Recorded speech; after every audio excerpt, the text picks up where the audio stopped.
Afternoon, ladies and gentlemen. Welcome to Club Pro Chatter Season 4, Episode 4. Today is May 19th, 2021. And yes, it's only been a couple weeks, Scotty, since we've been on. And I just saw you this weekend. We actually stayed in the same house, but it's still good to see you, my friend. How you doing? Great to see you. I'm really excited to hear all the banter that you've got for me after my poor play this past weekend up at Craigan's. Really looking forward to that. So Monday morning, I wake up, getting a cup of coffee. Up walks Tony Janu, and he comes over to me and he says, "Morning, Stone." I said, "Tony, good morning. Good to see you." And he kind of looked at me and he's like, "Good to see you." And I go, "Yeah." I go, "Tony, sometimes people go to sleep and they just don't wake up. They die in their sleep." I said, "It's good to see you." And Scotty, he laughed for about 10 minutes. And then he told all those guys, he's like, "Snow said, good to see you. And some people die in their sleep." And I think he took it a little personal. Yeah, I mean, it's all about perspective, right? We're just happy to be here with the time that we've got. We're lucky to be able to have a podcast to play golf, and to breathe. Let's be thankful for that. So I think Tony's in pretty good health. I don't think we have to worry about him falling asleep and never waking up. But you just never know. You never know. It could have been you or I. We don't know, because they might have said, "Hey, Snow never woke up." And again, I've had the heart attack, and we didn't see that coming. We did not. Well, you didn't see that coming. Some of us did. My friends saw that coming, and I didn't. That's a really good take. Apologies, Scotty. I'll start because I usually make you start, but I need to apologize. I'm going to look the camera right in the eye on this one because I come across sometimes as condescending. Right, Scott? Yep. So this one, I'm going to try to be as sincere as possible, but I'm apologizing to all of our fellow PGA pros that I cheered against at the PGA Championship, because I was actually cheering for Derek. But in order for Derek to get where he wanted to go, I needed some guys to miss putts.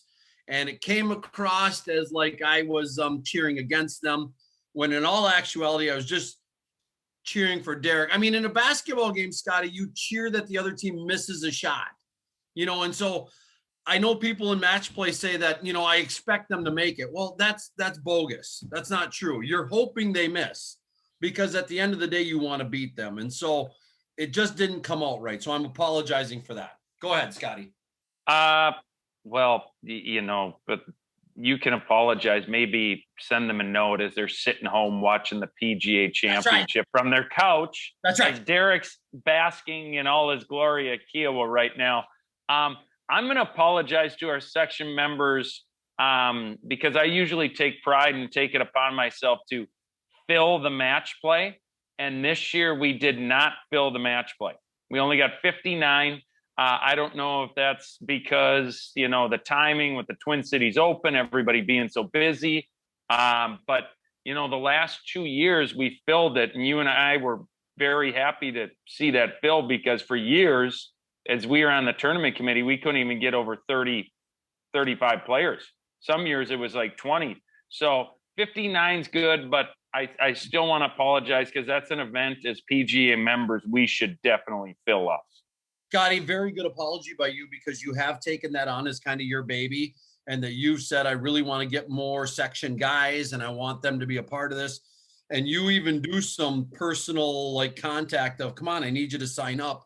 So very good apology for you, but I can attest for you. You work hard at that. And those of us who see it appreciate it. So now let's go to apologies for the other guy. This is a new portion that I want to add just for today. So I'm going to apologize for something you did on the last podcast, and then you can apologize. Now, I didn't warn you, so you probably have nothing for me. I don't. But I'll start. So anyways, I just want to apologize for you. You made it sound like you're like the top psychologist in the game, because you said to Derek, you go, we walked off the green together at Preserve, and I talked to you a little bit about some things.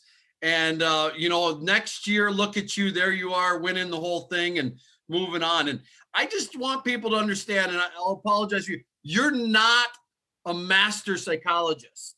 All right. You don't have a PhD. You didn't go to school for that.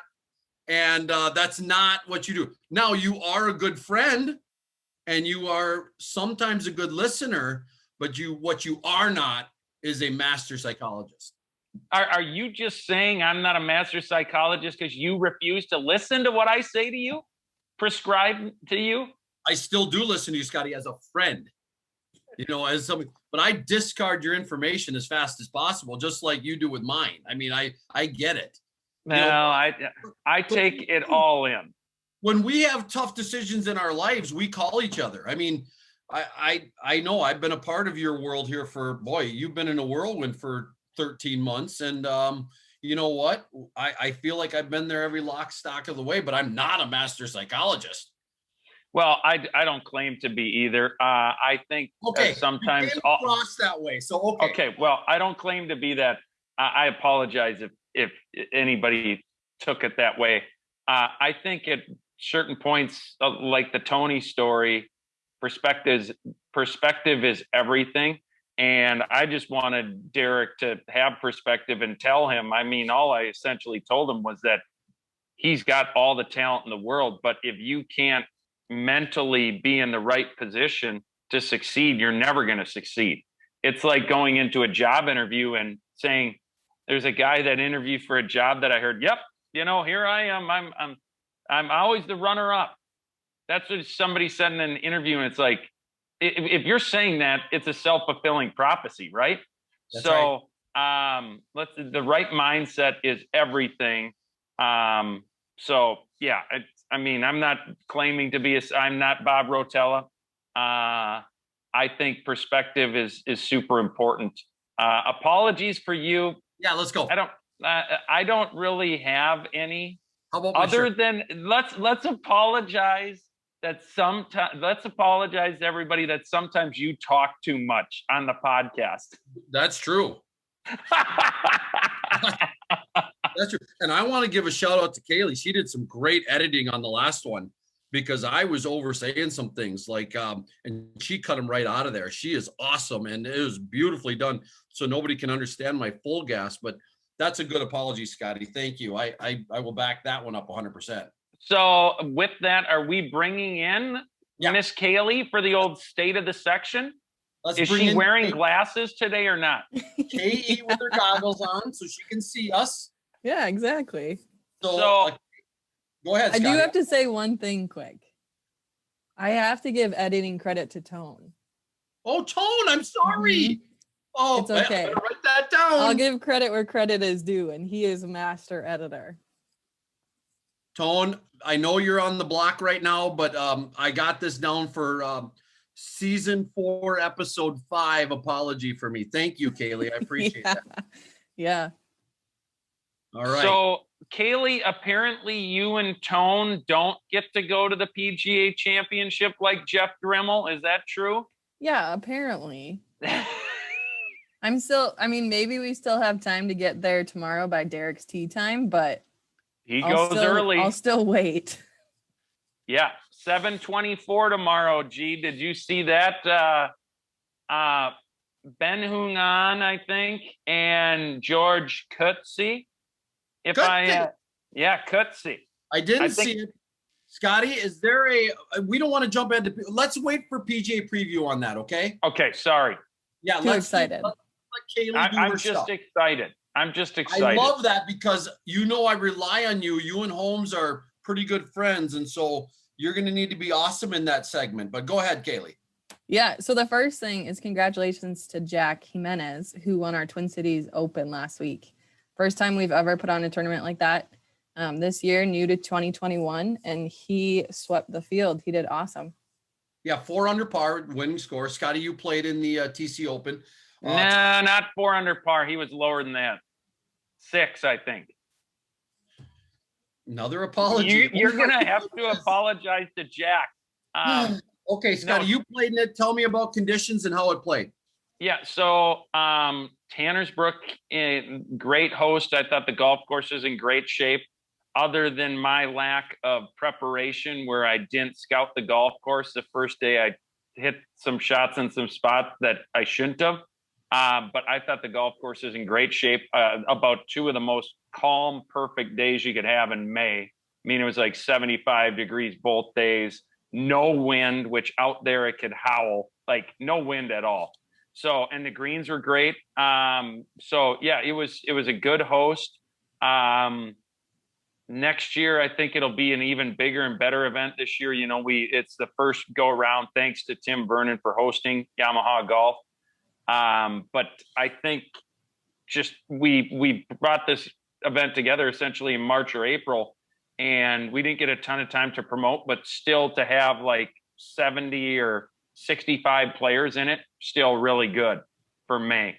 So yeah, great event. Jack, great playing. He's been playing really well. Look out for him. I mean, he's done well in some other events. I think he won Grandview a couple of years ago, right, G? Yeah, and then he had a top 3 at Cragen's this last week. So I think he tied Sorensen, actually top 2. I think he tied Sorensen. I'm sure you'll correct me. I'm sure it was wrong. Yep. So, but solid player, solid showing, and fun to see a lot of the, college kids or kids that used to play in our junior events playing in it as well. So I know what you want to say, Scott, and it's hard to get the words out, but let's say it. Next generation. Yeah. They're not us, dude. We used to be the young guys, and guess what? We're not now. We're the mid boomers, and the next generation there's some players down there, and it's going to be time for us to move over and bring our wheelchairs and our walkers, and let's try to get after it out there. Yeah. Go ahead, Kaylee. Well, starting next Monday is going to be the Minnesota PGA section versus the MGA in cup matches. Now I'm going to bring in Tone here because our team captain, I think, needs to speak a lot about what's going to be happening in competition next Monday. He's wearing the hat.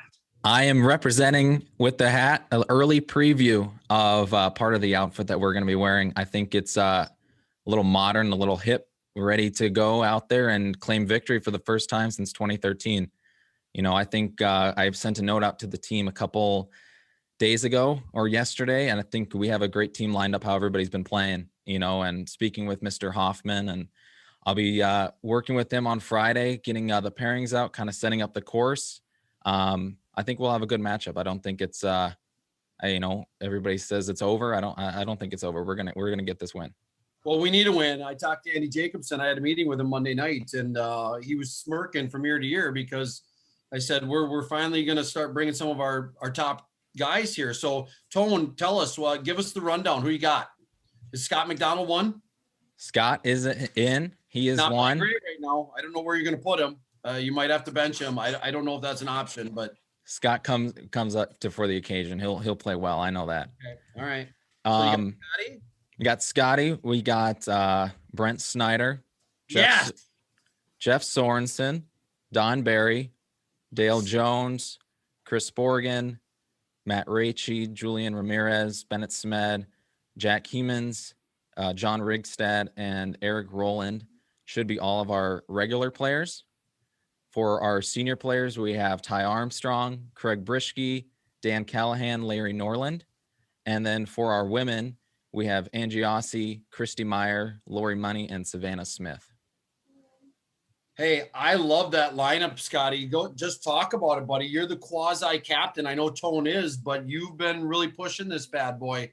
So is there a possibility that you could bench yourself or do you have to play?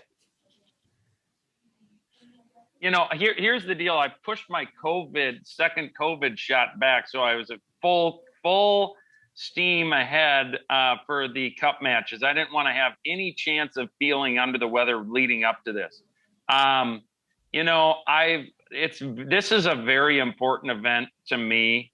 When I was first coming up as an assistant, the first time I played on this, it was a big deal.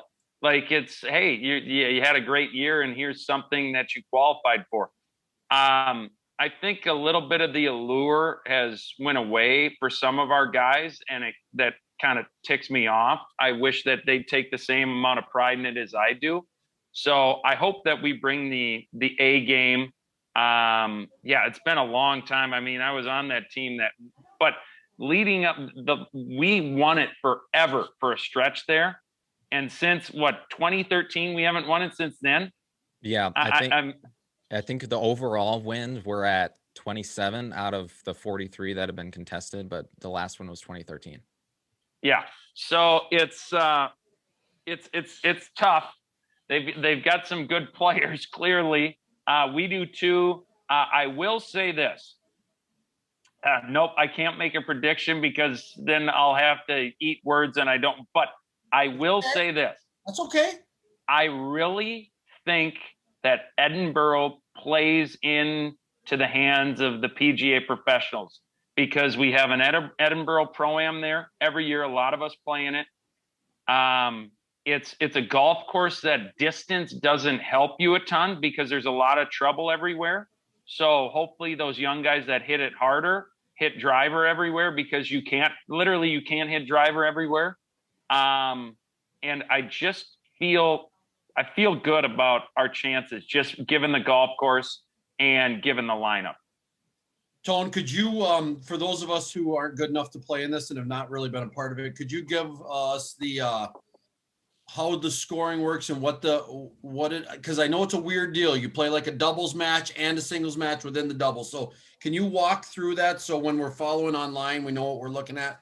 Yeah. So everybody's going to be competing in a singles match and as well as a 4-ball match. So basically we're going to pair up 2 players from each division and they're going to be competing, as a team, against 2 of the amateurs.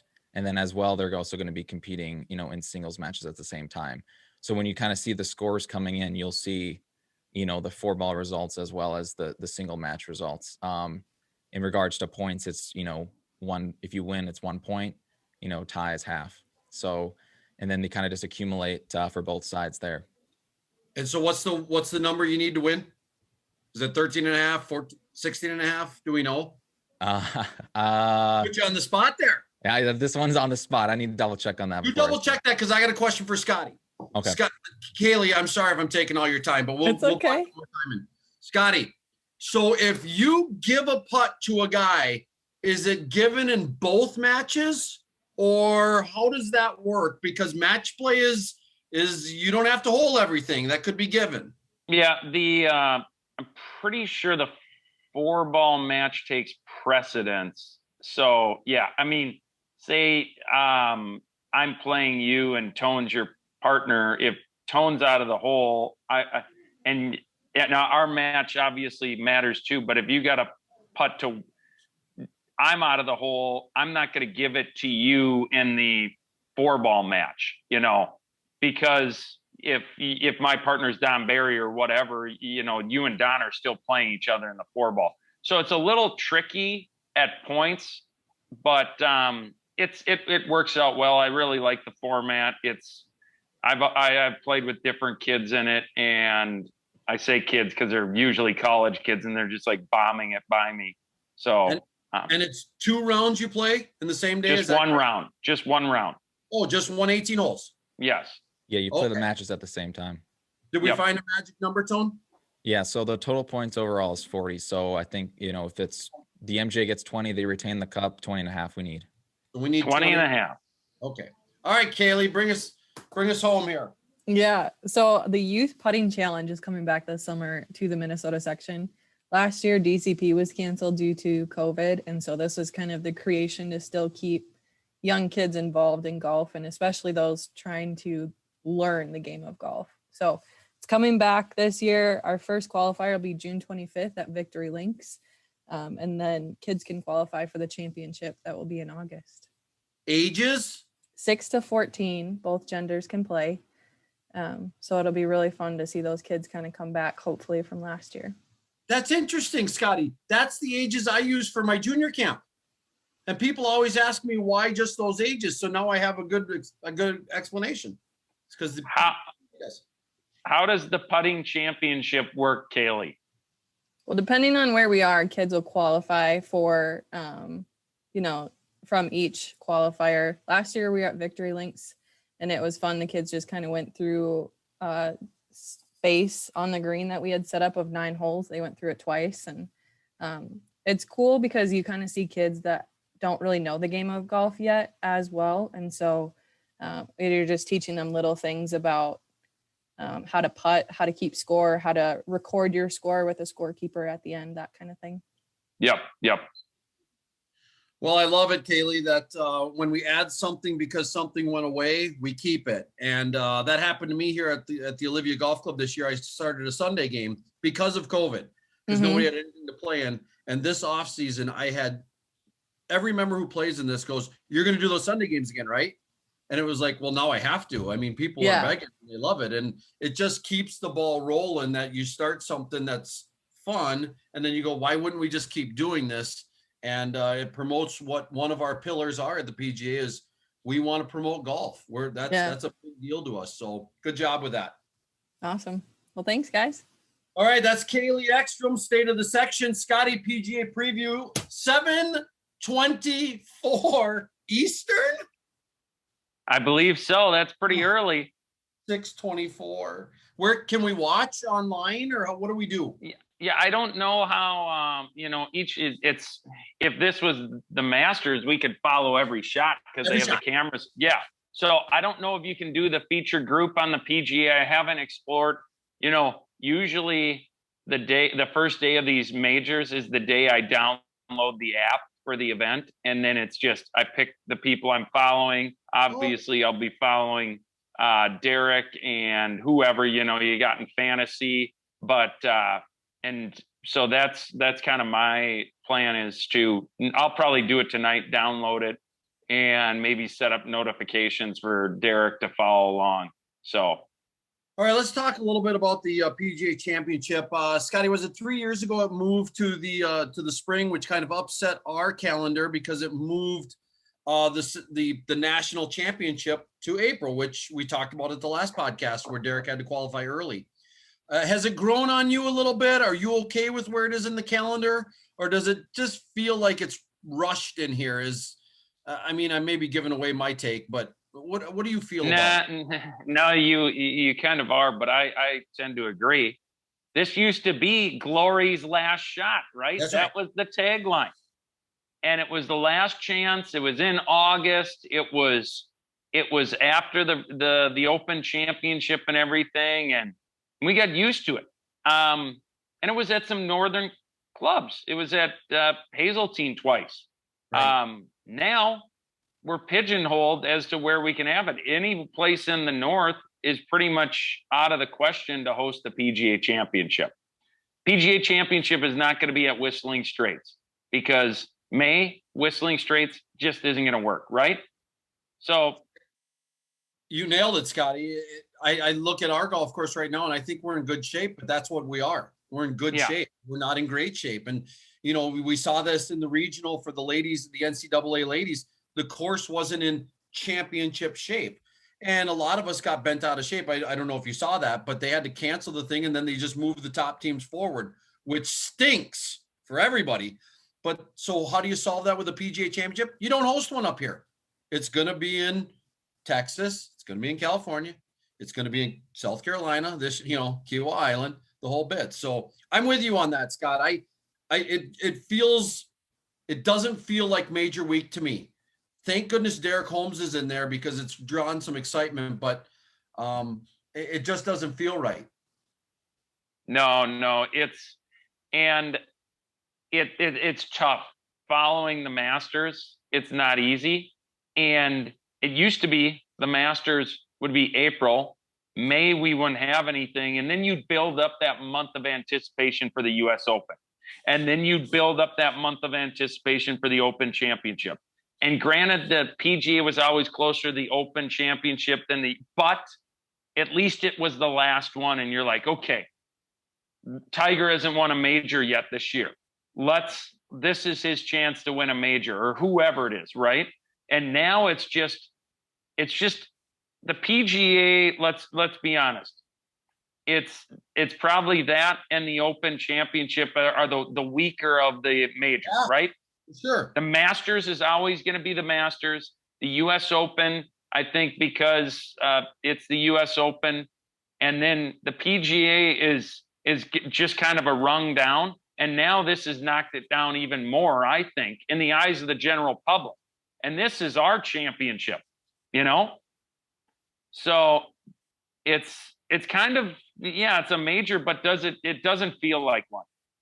Well, I know with moving to Frisco, I know that the PGA Championship will be there at some point. I think it's on the calendar. Is that right, Scotty? For a couple, Yep.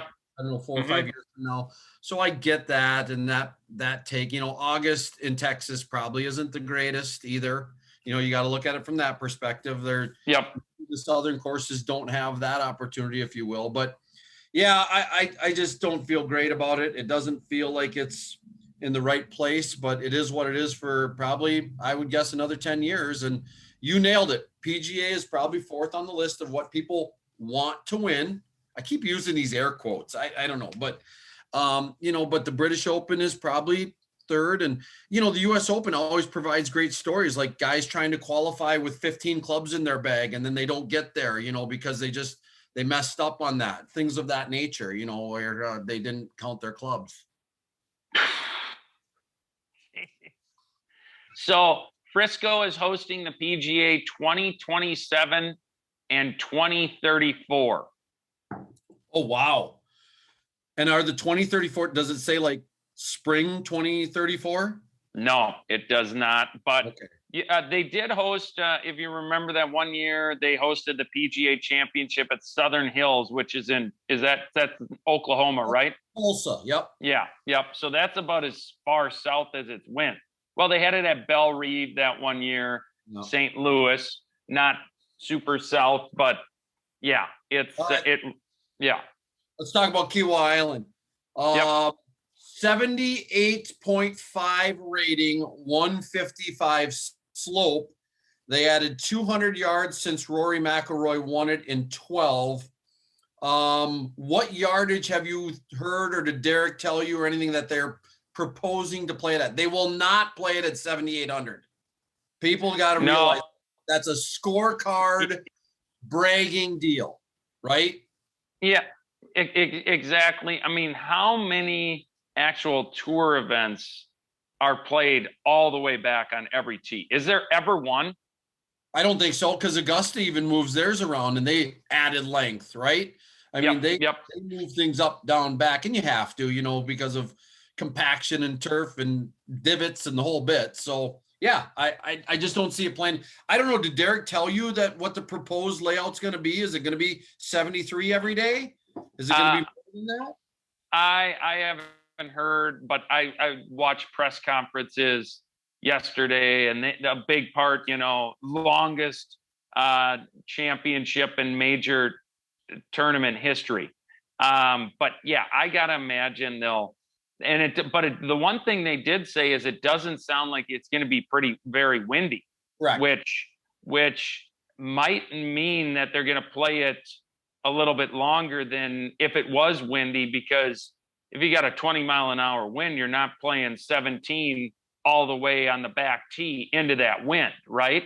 So they move it around probably more with the wind. But would you be nervous on that 17th tee at all? I was always thinking about what I'd be like on that first tee, because even in Pro-Am, Scott, on the first tee, it's like it's the jitter of the start of a tournament, and you're really just trying to go through process. And I couldn't even imagine with the idea that I'm on TV and somebody could watch me, because every shot's, if you make a hole in one, that somebody has it on tape. Yes. Every shot's being filmed by something or somewhere. Doesn't mean they're using it. But yeah, I can't imagine. So by the time I get to 17, my round would probably already be shot. I'd be at 88. I'd need to par for 88. And so I don't know that I'd be that nervous, right? Yeah. Maybe by then I wouldn't be. So Kiawah Island, to me, I heard the logistics are always tough getting out there. It's a tough road to get in and out, and you got a budget if you're going to visit. So maybe Kaylee and Tony, you don't want to go. It can be upwards of an hour on the bus, maybe even more than that, to get in and out, because parking isn't on the island. Is that correct? Still? I don't know. I don't know that for sure, but it's got to be with the ocean surrounding it. It can't be easy. Couldn't they find a way to park the cars on the beach so people could get out there? Probably, but what if it rains? And yeah, that wouldn't look good on TV, I suppose. No, not what CBS is looking for, or TNT, whoever's got the rights. Did Derek play in the TC Open? Derek did not play in the TC Open. He played in the match play. And, he ended up losing in the match play to Johnny Schwaller at Island View. That's the thing, is now he'll kind of have that target on his back that he's playing in a PGA. And I mean, when we saw him at Luther 1, it's like, how do you even get up for Luther 1 compared to, you got the PGA on the horizon, right? Yeah, and even coming back, it's kind of, the tape mark would probably be his next event that he plays in, and it's kind of like he's riding high. You've had a great year already, right? So it's tough to kind of.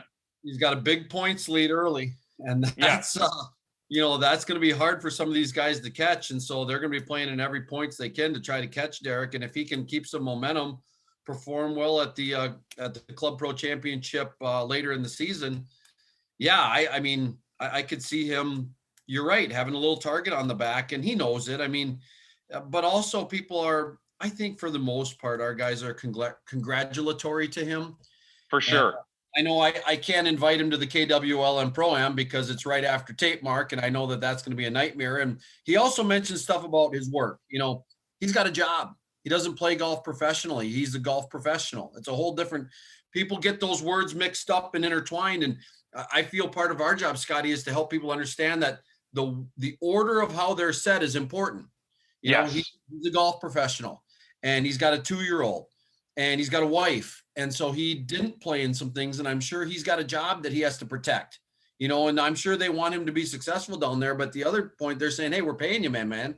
We need you to work. We need you to make some money for us. Yeah. And there's balancing of all that. So, it did not shock me that he didn't. I mean, I'm sure he went down this. I didn't remember what he said, but I knew he wasn't going to play in Craigens, which I think he normally does.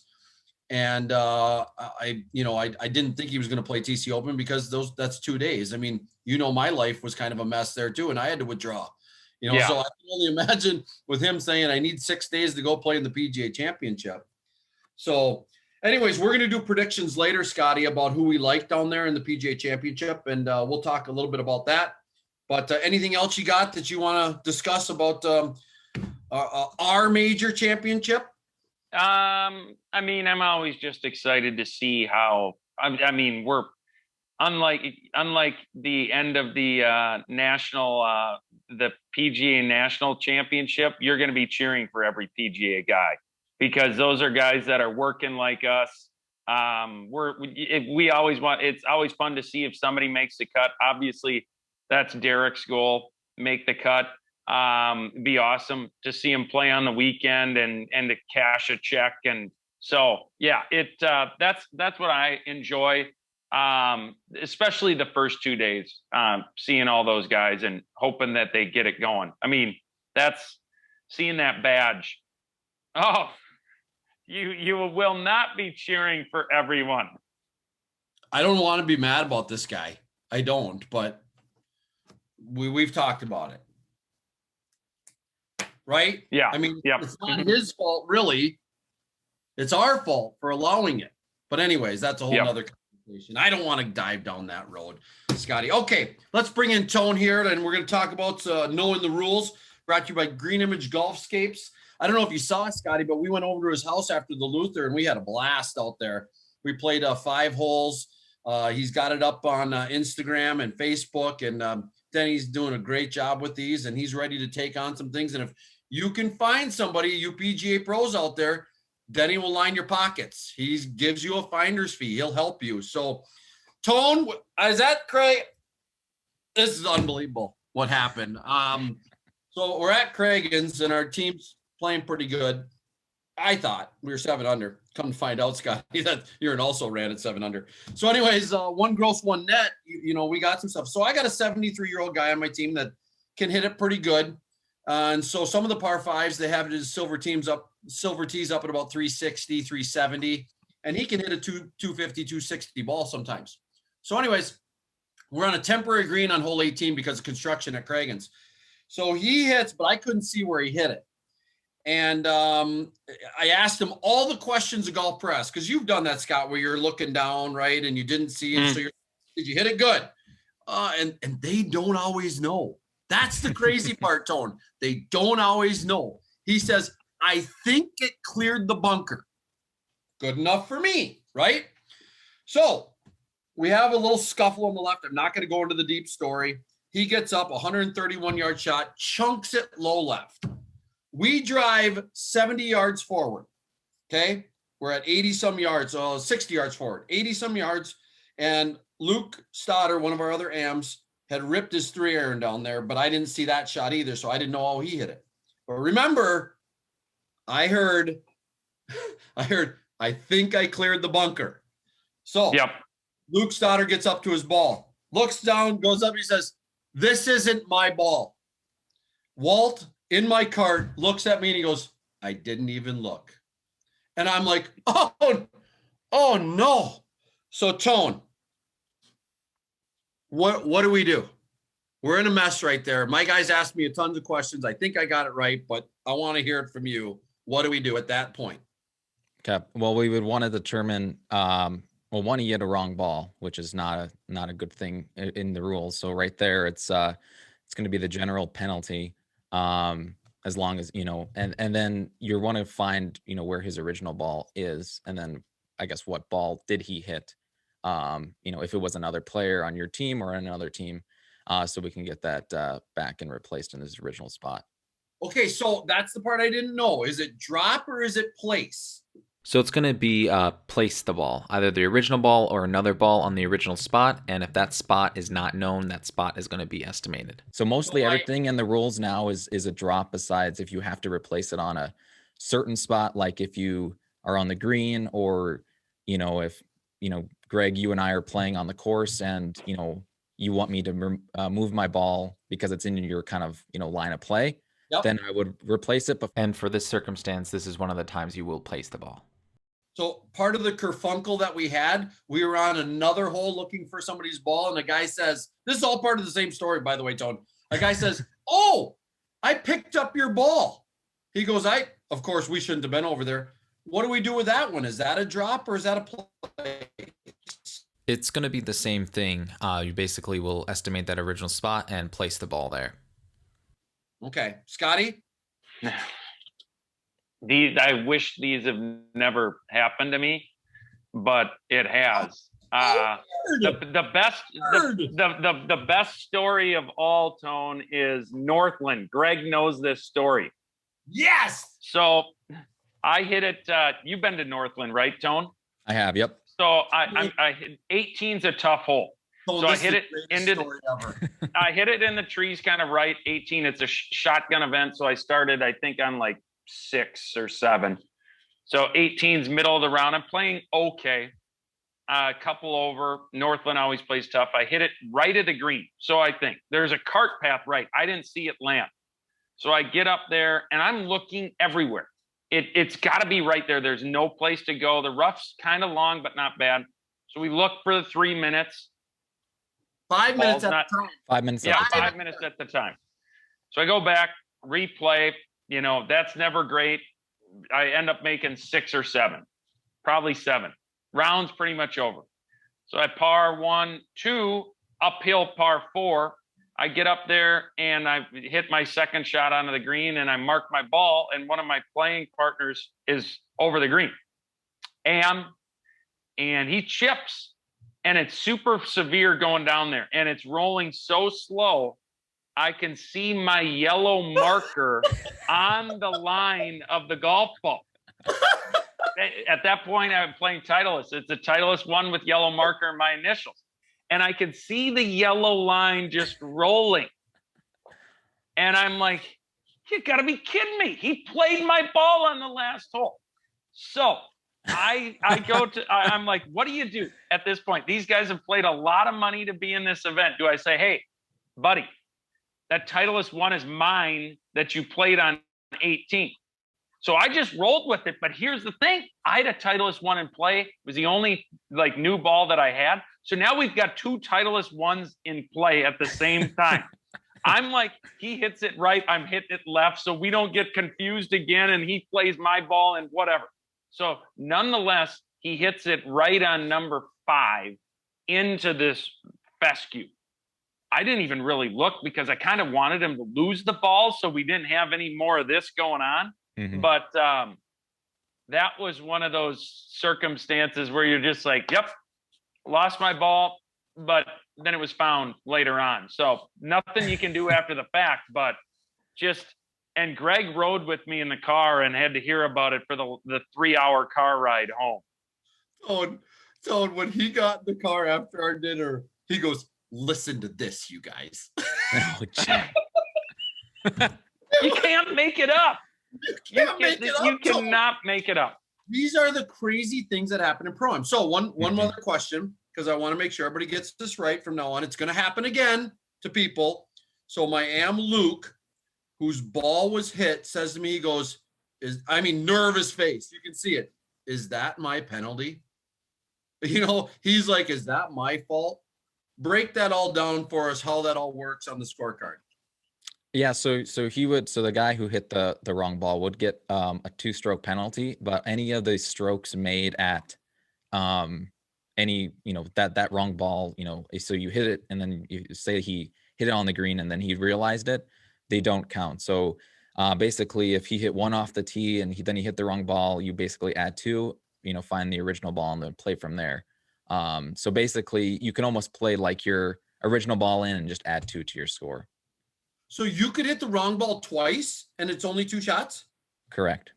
Oh. I mean, So, whenever you kind of realize it, so you just don't want to play onto the next hole, because if you play onto the next hole, you hole out, you go to the next tee, then you tee up, then you're disqualified from there. You got to correct it before you tee up on hole 1 tomorrow or Correct. whatever. In that scenario, it was 18th hole. But if it was 15, before you tee up on 16. Yeah. So if it was your 18th hole, then you would need to correct it, before you turned sign your scorecard. Which everything, as you know, Tone, is this now. And all so electronic now. That makes that easier, I think, Mhm. that we can fix that. We can go back. Let's get you down there and let's play that hole correctly. Is there a 3-minute or 5-minute rule or anything on that? If you noticed it 20 minutes later, No, whatever reason, it's just you need to correct it before you play on to the next hole or you sign your card. I mean, there's not a time limit that you have to, I guess, realize it, but hopefully you do realize it before you play on. right. Well, Luke Stoddard realized it fast when he looked down and saw Titleist when he was playing Callaway's.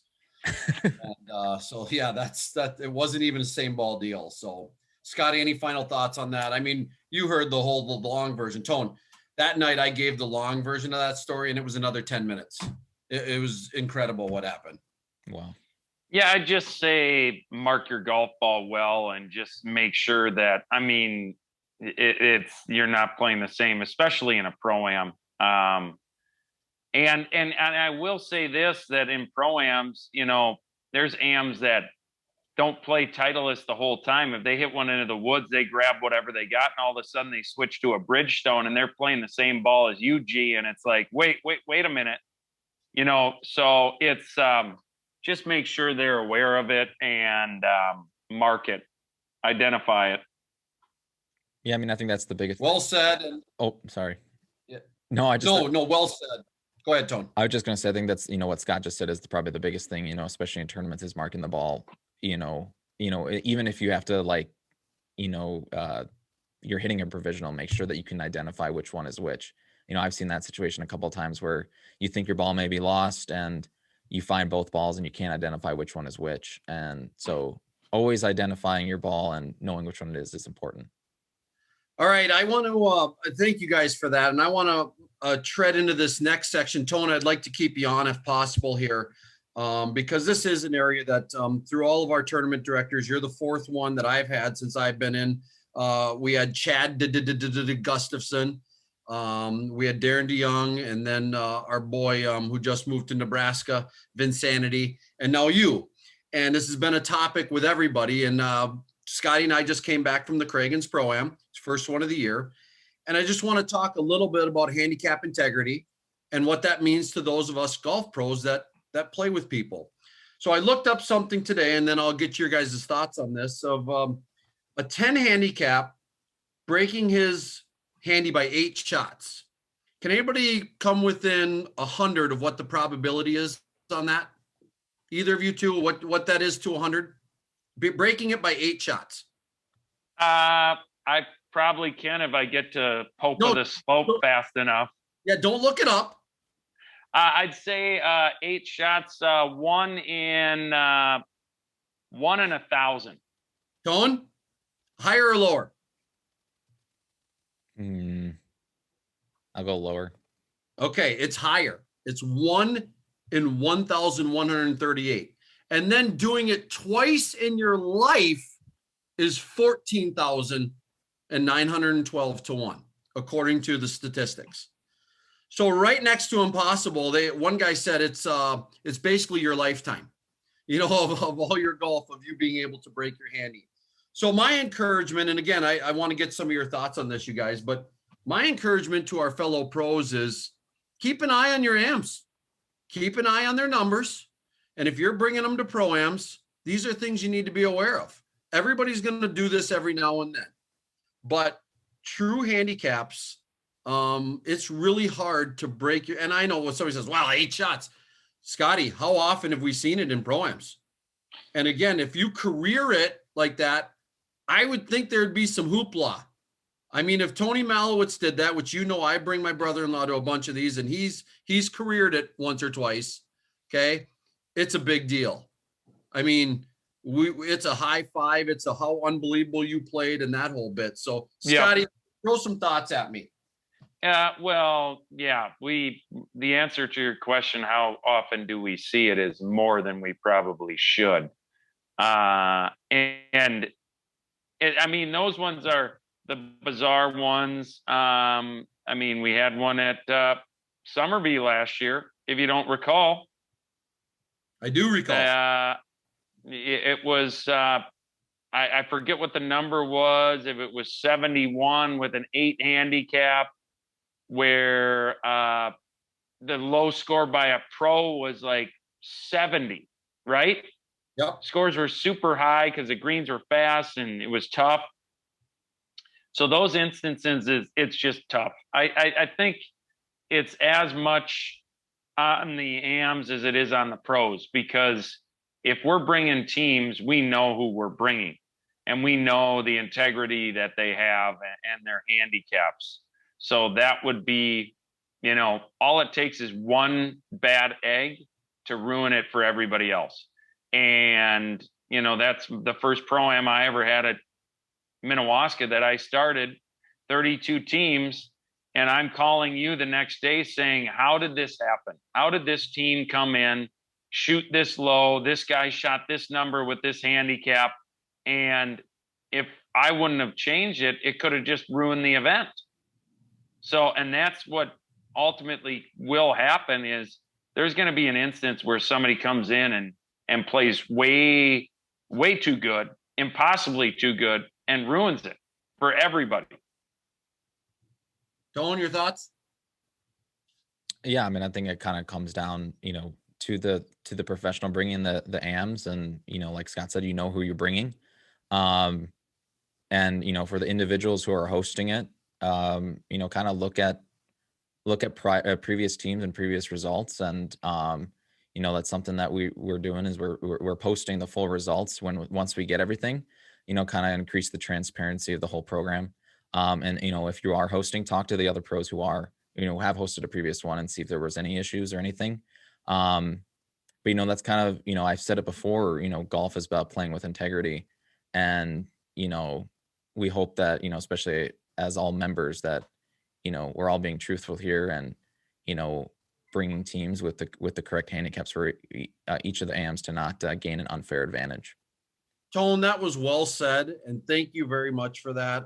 We try to help you in your job, and I know sometimes this is placed on the tournament director, but Scotty and I started a little subcommittee about, what is it, Scott, 7 years ago?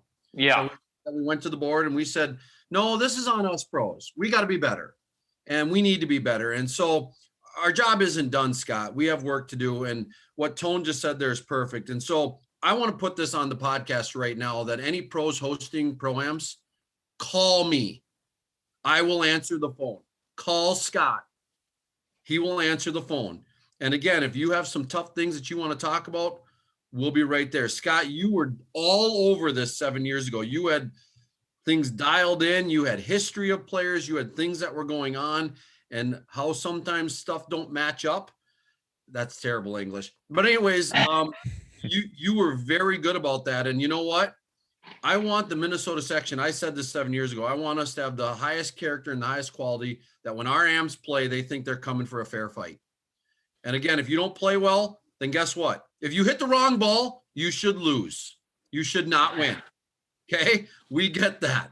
If you have a player on your team that gives up in the middle of the round and literally doesn't look like you and I had, Scotty, well, potentially you should not win, right? Those are things that are not being the money. And so I just want to encourage that to our fellow pros. And I know many of them watch these. No, I just agree with that. Especially these new pro-ams. Reach out to Tone, anybody on the tournament committee, you or I, people on the board, if you've got questions. The pro-ams are making a rise. We talked about the busyness of the schedule, and I think that shows the popularity of the pro-ams, but they're only going to remain popular if they're fair and even to everyone. And that goes to the pros too, is, unfortunately over the years, we've had issues with pros not knowing how to keep track of their score, or, it's just all about integrity.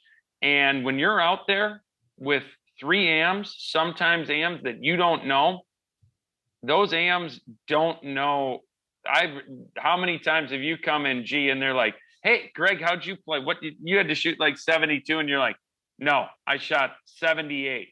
Or it could be like, "No, what'd you shoot? 75?" "No, I shot 72." Because sometimes it looks pretty ugly out there. Right. So I can tell you about that at Cragen's. Yeah. So it's just like, it's integrity. We're golf professionals. That's the number one thing that we need to hold to the highest standard is honesty and integrity. And that's what's going to make great pro-ams. Well, Scotty, we made a commitment that we were going to follow through on this, and I think we've done a fairly good job, and our job isn't done. I'm going to continue to fight this battle because we love them. My members love them. But on the ride home, I keep hearing, why are we going if we don't have a fair fight? One gross, one net, and we're seeing numbers that you can't shoot. People are breaking their handies by 8, 9, 10 shots. Teams are making birdies left and right. That, again, makes you just kind of go, are they playing the same golf course as us? Which can happen. But at some point, again, there has to be that integrity to do what's right out there. So, Tone, thanks for your thoughts on that. I want to bring Kaylee back in here for the last bit. Predictions. So I'm gonna make this easier because Scott didn't understand the game last time, which you guys all owe me a coffee. I'll take 3 of them at some point. Okay, but this one will be easy, Scott. Okay, you can handle this. We're gonna start with Kaylee, then we're gonna go Tone, then Scott, then me for each round. Kaylee, you get first pick each round, okay? Wow. Because I don't want Scott grumbling and complaining about things wrong, and we're gonna go by total money. Total money won. So if your guy misses the cut, what? Scott, questions? Go ahead. No, I'm just going to ask who ended up winning the Masters then? Me. I told you that. You told me because we went total under par. And my guys, I know you had the winner and I know you had another top finisher, but my 3 guys under par were more than your 3 guys. I'm sorry, buddy. That was the rules. So now we got more easier rules. Total money. Total money. Okay. You pick the winner, there's a good chance that you're going to get it. Kaylee, we'll start with you. I got a pen. Fire. Perfect. I'm actually going to do Will Zalatoris. Is that how you say his last name? Pick? Yeah, why not? Because are you single? Yes. Okay, so I see what's going on here. Yeah. Okay. You could have got him with the 7th pick in the draft, I'm guessing. So All right, Tone. I think I chose him in the Masters, but I'm going to choose Jordan Spieth. Ooh, that's my coworkers in the radio show. That's his pick. Scott. So are we doing US again? No, This no, just anybody. Come on. Draft. This is draft. Who do you got? You're unbelievable. You know that? You want the cheater? You want the cheater? No, I'm gonna go with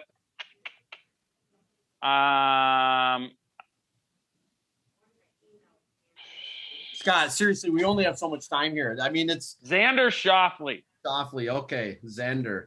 Okay, good. You left me my number one pick, which seems to always be my number one pick, but that's Justin Thomas. Kaylee, back to you. Rory. Oh, he did win there last time, 2012. He's a lot older. He's not as good. All right, Tone. I'm going to choose Victor Hovland. Hovland. Okay. All right, Scotty. Oh, does that mean it's me again already? It's you. I'm gonna do it. No, I don't. Do I? Do it. I'm gonna do it just to rub you the wrong way. Don't take an amateur. They can't win Bryson DeChambeau. the Chumbo. Thank you. Hey, by the way, if there are no amateurs in the field, pros only. Oh, that's right. I'm an idiot. Okay, this is our championship, PGA. I'm going to take Derek. No, I'm not. I would love to take Derek Holmes. but Omar? not this. You know what? I probably should. How about we go with just out of the blue here? How about a Koepka? Yeah, Brooks. Bad knee and all? Yeah, I don't think he's going to do very well, but I like him, so I can cheer for him.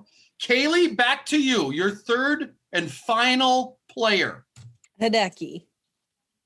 Hideki. Yep. That's right. Ride the hot streak. I kind of like your team. Now, as you Thank put you. it together here, Tone, Tony Finau. Finau. So you guys are all picking players that did pretty well in the Masters, and I just don't think it translates. Scotty, what do you got? I'm going to go with Johnny Rahm. Ah, that was my next pick. I don't like him at all, but that was my next pick. So. Do you like anyone? No, there's a lot of guys I don't like. That's true. I like Sergio, not going to pick. You like Koepka. Yeah, I do. Which is I don't like Sergio. I'm not picking my buddy Buck Horschel. Never going to pick him. So I guess nobody's picked Dustin, but is he playing? Dustin Johnson? yeah. Okay, I'll take the big hitters because the long course. I mean, I don't know. I guess I'll take him. So Kaylee's got Will, Rory, and Motzi. Tone's got Spieth, Victor, and Tony. Oh, I see why you did that. That's a guy, isn't it? And then Scott, you got Xander, DeChambeau, and Rahm, and I got Thomas, Koepka, Johnson. That's weird that I have all Americans. It's weird, but that's why I did it that way. All right, you guys, thank you. Great show. Good job. It was a good time. Scotty, thank you for taking time out of your busy schedule. Tone and Kaylee, I hope you get down to PGA. I hope you guys get a ticket here in the next 2 days. Yeah. Well, that's what we're doing right after. We're logging into the kayak. If Derek makes the cut, I would expect that maybe we should have some people down there. Scott, we're board members. Let's work on this. All right. Okay.